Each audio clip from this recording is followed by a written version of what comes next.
Thank you for those kind words, and good evening, ladies and gentlemen. My thanks to General Dilawar especially, and the organizers, VARINDIA, and this excellent talk given by Mr. Pillai just now. This was very educative.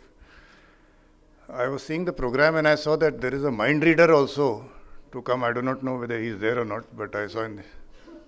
So I was very scared. I said, in cybersecurity, if we can find out the passwords, just by reading the minds, then we'll have to think of some other way of, protecting ourselves. But let me start from a space station sort of a view as to how things are looking at the world as it is today.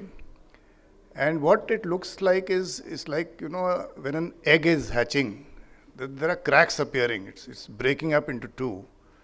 And that egg is the egg of technology.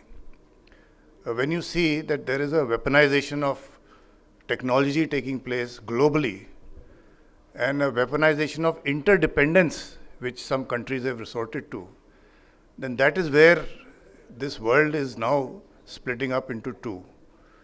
And this geopolitics has a direct impact on cyberspace. So that is one thing that all of us must understand, that while we say that cyberspace is borderless and there is interconnected and open, free, interconnected, safe internet, but the way and the direction in which things are moving, there would or there could be what is called as a splinter net. So another name given to this is the balkanization of the internet. Russia has already practiced that in case the pipe of internet is cut, then how does the .ru domain continue? Some other countries have also practiced that. We've also got a plan for it, but that is something that we have to bear in mind, that unfortunately that is where geopolitics is driving us. Another aspect in the international scene is that international laws and regulations are not supporting cybersecurity. Firstly, there are no international laws. There is something called a Mutual Legal Assistance Treaty, which takes such a long time. I remember we had a case in Chennai City Union Bank. They lost about 100 crores. And it starts off with filing a FIR, then the whole process, then it comes to Delhi, and then it goes back. Finally, the judge gives the ruling for MLAT, and by the time we reached that place, it was somewhere in the Middle East where the money had gone to the bank. It was about 120 days. And the international rule says that after 90 days, he can take out the money. So he had taken out the money on the 91st day and vanished. So MLAT is taking a very long time. In the United Nations, there is a UNGGE, a UN group of government experts, which was tasked to create norms for responsible behavior by states in cyberspace. This was created in 2002. And you'll be surprised to know that it took them 20 years to create 11 non-binding norms which states should follow, that also non-binding norms, which states should follow as responsible behavior for cyberspace. So that is where, and I was an observer in the last UNGG, and whenever you add a word like it should be a trusted source, so they said, what do you mean by trusted source, thing like that. So when you come to international fora, you find that there are many issues. There was a very good document many years back called the Tallinn Manual. Tallinn is the capital of Estonia, and Tallinn 2.0 is also out, that gave out various definitions as to what is a cyber weapon, what is the red lines, etc. Nobody is even talking of that now. So that is the second aspect that one must bear in mind, that this is the environment in which we are operating. Mr. Pillai rightly said that 5G is now almost being rolled out throughout the world. Today we have about 5 billion internet users globally. This number is very soon going to become 25 billion.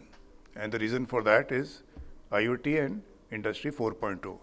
So the moment these IoT devices get connected with an IP address, so whether it's a human being or whether it's IoT, it is only identified by an IP address as far as the internet is concerned. So the number is going to jump exponentially. And that is what worries people like me, that the threat surface of cybersecurity will become 5 times in the next few years. And at the level at which I sit, it is not the IT part that worries me. It is not defacement of a portal. Suddenly you find a Pakistani flag on some portal. That doesn't worry me. What worries me is the OT part, the operational technology, because there is a connect between the internet-facing systems and the systems being used by the power sector, your entire energy sector, telecom sector, and all the other banking, financial services, core banking system, etc.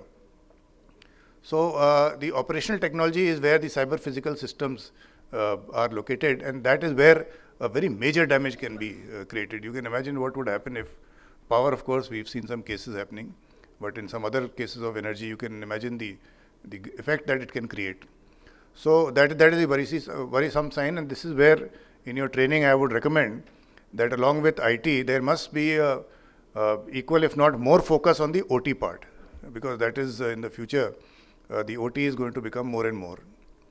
Having said that, let us come to the national scene as to how we are governing our national cyberspace, because there is a concept of a national cyberspace over which we have some sort of sovereignty, over which our laws apply. And we have an existing policy of 2013, which we are now revising. I have said this earlier also, that there is a new cybersecurity strategy of 2023, which I hope is going to be released very soon. And that is the strategy that is going to cover the entire ecosystem.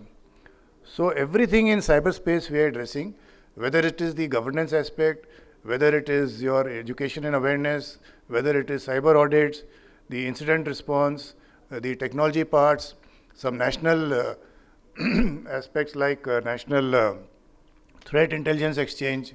Why should everyone buy and pay for different threat feeds? Why should it not be one, at least in the government sector, you get the best of threat intelligence at one place and then distribute it. So that is the concept of a national threat intelligence exchange. Then we are also launching a national malware repository, because presently if there is a malware, the first thing we do is that we go to a site called, let's say, VirusTotal. VirusTotal is a company of Google, headquartered in Singapore. And they tell you that for this virus, this is the where all it has been found, and this is its importance, and there is a free version and there is a paid version. You get much more information in the premium version. So that fellow, VirusTotal, now has the details of all the malware which is there in all the organizations of India, which may not be the best solution for cybersecurity point of view. So we are creating our own malware repository. We have already got 105 million samples of unique indexed malware with us. It's going to be launched very soon. We are waiting for a date from Honorable Prime Minister, where it will be launched for the public.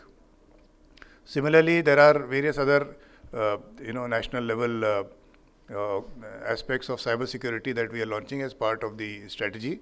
And the difference between the previous policy and the present strategy is that this strategy has an action plan. In the 2013 policy, we had planned to train 500,000 cyber skilled professionals. But the methodology was not given as to what level will they be trained and who will train them. So it was just a statement that was made, and which is why today we are not seeing these people. In the 2023 strategy, we have specified as to what level they will be trained, who will be responsible for the training, and how much funds will be required. Because unless you provide the funding, then you can make a wish list and that will continue. So for every deliverable as part of the strategy, and there are 191 deliverables in the strategy that is going to come out, the funding has been given and the agency responsible and the time within which they have to achieve that objective. So that is a new strategy that I hope you hear of very soon. As far as the organization and the governance part is concerned, we have various agencies. Incident response is by our national CERT in. For critical sector, we have created a new organization called NCIIPC, National Critical Information Infrastructure Protection Center. It is a big organization. It has about 580 people in it, and it is focused only on those 7 critical sectors that we have identified. Government of India has identified 7 sectors like transportation, energy, banking, financial services, strategic sectors, etc. And the protected systems of those are the responsibility of NCIIPC. Out of the 7 sectors, 2 sectors we call as supercritical. that is telecom and power. In the telecom sector, last year in June, we have implemented the National Security Directive on Telecom sector, which stipulates that any equipment connected to the telecom network of India has to be a trusted equipment from a trusted source. And what is the trusted equipment? What is the trusted source? I am the designated authority for this entire exercise. It is a very detailed exercise that we do. When we see the trusted source, source means the company, we go into the grandfather of that company as to who owns it, does it have any connections with the military of any nation, etc. Once we declare it as a trusted source, then we see the product. And in the product, we are going down to the active semiconductors. We see where the chips are coming from. And the similar exercise is done. And as, of course, was said earlier, that overnight things cannot change. Some chips may be coming from some nation. But basically the overall product as well as the companies have been implemented, and in 5G we have ensured that only trusted sources are coming from trusted, products are coming from trusted sources. In the other sector of power, also we have ensured that all their verticals, whether it is power generation, transmission, distribution, grid operations, and non-renewable energy, they all have now got security operations centers. So there is a SOC, they've got guidelines, their CISOs have been trained by us, and their regulator, who is the Central Electricity Authority, has also issued extensive guidelines to ensure that cybersecurity is maintained both for IT and OT, because they have a lot of OT part in the power sector. So like we have done trusted products and sources in the IT part, they have taken the IT part from us in the power sector, and for the OT part also, like the machines that they get from Schneider and all these other companies, they have also started a process of trusted products from trusted sources. So that is how the telecom and power sector are being addressed as far as the government is concerned. Another area of concern is cybercrime. I do not know, some of you may be having relatives, or some of you, I hope, have not lost money yourselves, but we have a portal, cybercrime.gov.in, where 3,500 cases are reported every day. And that worries me and pains me a lot, because these cases are people who are old, pensioners, widows, who are easily tricked and forced that your electricity will get cut, if you have not done KYC, something will happen, and immediately, in the taking advantage of fear, they are forced to either click on a link or do something, scan a QR code or something, and their hard-earned money goes away. So 3,500 cases are reported every day, and these are the people who know that there is a portal called cybercrime.gov.in. I think the actual number would be at least 3 to 4 times people losing money. So we are addressing that also very seriously. There is now a helpline called number 1930. Please remember it, that the moment any such incident happens to you, please call 1930, because in 1930 you only have to give 5 things: your account number, your name and telephone number, something like that. Because in the other one, cybercrime.gov.in, you have to fill up certain forms and you get a registration number. So that may take some time. But immediately 1930 you must ring up and give details. And then we have now tied up with banks. So at least even that if UPI is there, we make sure that from where he's taking out the money, that is blocked. So there are gaps, because these guys go to ATM and take out money, or they take advantage of UPI, etc., keep changing banks. But we are also ensuring that as far as possible, this money is not lost. So for cybercrime, I4C has been created, Indian Cybercrime Coordination Center. This is under the Ministry of Home Affairs. It has 7 verticals, including threat analytics, including R&D, etc. So that is also a new creation. In the Ministry of Defense, 2 years back, we started the Defense Cyber Agency that caters for the assured defense posture and the deterrence, etc. So whether it is Defense Cyber Agency, the Ministry of External Affairs, we started a cyber diplomacy division. Cybercrime, I have told you, critical sector, I have told you. My office is there for the coordination part. And in the sectoral incident response also, we have started sectoral certs. So there is a national cert, which is Cert India, Cert In, and then there is a FinCert. For the financial sector, there is a FinCert. For telecom, there is a telecom cert. Similarly for the power, because for every sector, there is a specialized role that is required. How the financial sector, the core banking system works, and all these payments that you make, it is a specialized field. So they are the first responders in case of any attack, and then they interact with the CERT India and then do the incident response. So you may have heard of the recent case of AIMS, where there was a ransomware attack, and that was a very serious attack. The servers were down for almost 1 week. So the two main threats that we are facing today are ransomware and supply chain. Cybercrime, I have told you, but ransomware, you are aware as to how they encrypt your entire system, and then they ask you for a ransom, and there is a double extortion, there is a triple extortion. Double extortion means that he has encrypted your system, but before that, the first thing he does is take away your data. So if you refuse to pay, he says, I am selling your data on the dark web, and he does it also.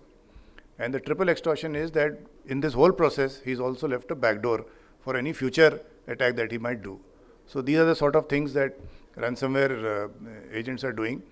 As I said, the World Economic Forum has called cybercrime as the biggest man-made risk to the economic progress of nations. And if India wants to grow at 6.5 to 7%, and we just cannot afford any headwinds, especially because of cybercrime. In 2021, the total national loss due to cybercrime was 2 lakh crore rupees. 2 lakh. That is what we lost in 21, and we cannot afford all these crimes going. And example, there was an attack on the GSTN network. GSTN is a network where you send your tax money. GST money goes there. And if it is down for 12 hours, so you can imagine how much money has not been able to be sent to the national exchequer. Just one example. So ransomware and supply chain are very important. Supply chain has become important after the SolarWinds case which happened in USA, where in a software update, it's like in your mobile phone you get an update of iOS, or computer you might get a Windows 11 update or something. So in that update the malware was there. So because we trust those people. In the mobile phone you never say no to a software update. But in the SolarWinds case, they had put the malware very cleverly inside the software update, and it went to 18,000 clients. And this was the network monitoring system. So you can imagine the visibility the threat actor had. Of 18,000 companies, he knew their entire network. And then he did pick and choose and got whatever extracted data, put them in problem, etc. So this is where the world woke up suddenly to a supply chain software attack. So far we were saying of hardware supply chain attack. That means in case chips are coming from untrusted vendors, then while you're making the chip, if there's one extra line that you put, then that data is going somewhere else, like what they say from your cameras or mobile phones, etc. So hardware supply chain, including firmware. Firmware is the software that is preloaded on that chip. So there also you can do some mischief and do a supply chain attack. But software supply chain now has suddenly become a very serious issue because of the impact it can have and the trust that we have. And while the software development takes place, a lot of these modules we take from open source. These days, software development, you don't want to invent the wheel every time. So if somebody has already made a module like log4j shell, etc., so you just pick it up from GitHub or some software app and then put it in your program. But that is where people are now uploading in sites like GitHub with malware, so that you pick it up from there and then the malware spreads. So software supply chain attack, hardware supply chain attacks, these are two major threat actors we are facing besides the others. Of course, phishing as in PHISHING, that is targeted phishing. You get an email from your friend that I met you yesterday. I mean, let's say there is a function today, there will be a photograph of me also, that we saw General Pant and it was nice meeting you. It's very targeted. You believe it. And then he says, just click on this link and some more photographs will come. And if you click, then that is where the malware comes, and you might get a message, oops, something went wrong, try again or something. It will be very factual, but the malware has dropped. So this targeted phishing is the major reason for transmission of malware and cyber attacks. So one has to be very careful, and I keep saying that in today's post-COVID environment, there are only two mantras for survival. One is your physical hygiene and the other is cyber hygiene. And cyber hygiene is something I'm sure you must be teaching as to how simple things like changing passwords, ensuring updates, and being very careful on the social media, etc., and all those devices that we have at home that you mentioned. like Siri, Alexa, etc., one has to be very careful. So this, in a nutshell, is I thought I'll just cover with you that we started with what is happening at the international level. I told you there are some tremors being felt in the internet because of what is happening in the geopolitical space. And then we came down to the national level. We have a good policy which is being revised into a new strategy, and a lot of new structures have come up for cybercrime, for critical sector, etc. But the threats will remain. And the three hard truths of cyberspace are: one, that vulnerabilities will continue to remain as long as we depend on software and other systems. Second, if vulnerabilities remain, then attacks will continue. And the third is the attribution of these attacks will be as difficult as what it is today. Attribution means the source, because they are coming from 3-4 hops. So what is the answer? The solution lies in resilience. That means we have to operate in an environment where cyber attacks are taking place. Now, how do we continue operations? We have to make resilient networks. We have to create resilience through people, process, and technologies. People, in the sense that people have to have good cyber hygiene, there have to be education and awareness, there has to be audits, VAPTs, etc., vulnerability and pen tests. The incident response procedures have to be there from the policies, there has to be crisis management plan, and technology means right from your endpoint to the network, to the data center, to the applications. There are a host of technologies to protect them from the the firewalls and the IDS and the IPS and the SIEMs and the source and behavior analytics, and there's no end to it. So we have to create resilience in our networks and be prepared to fend off the attacks. But if an attack happens, and it will, then how to tackle it, how to ensure that the minimum data goes through network segmentation, etc., is what the plan should be. I think I've spoken for my 15 minutes. Thank you very much. Jai Hind.